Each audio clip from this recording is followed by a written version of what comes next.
શાક માર્કેટ સુધી રોંગ સાઈડના વાહનો રોકવા બાબતે વધુ એક વખત રજૂઆત કરાઈ।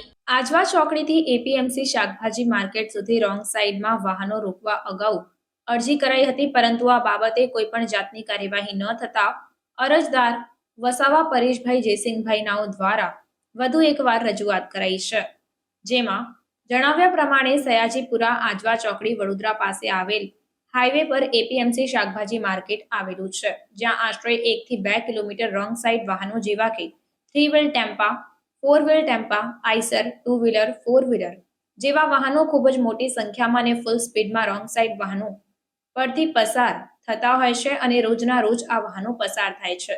ત્યારે અગાઉ 1 મહિના પહેલા રોંગ સાઈડના વાહનો રોકવા માટે અરજી કરાઈ હતી, પરંતુ અરજદારની અરજીની કોઈ પણ જાતની કાર્યવાહી થઈ નથી।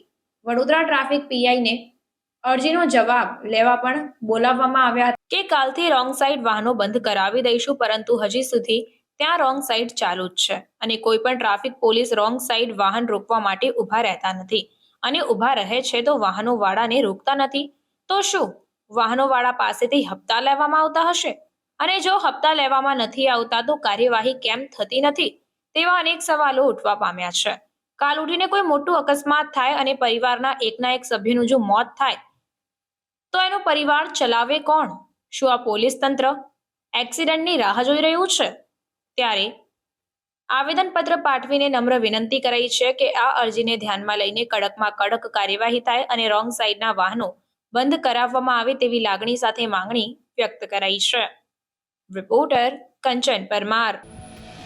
સમાચારોની ઝડપી અપડેટ માટે હમણાં જ જન અર્પણ ન્યૂઝ ચેનલને લાઇક, શેર અને સબસ્ક્રાઇબ કરો।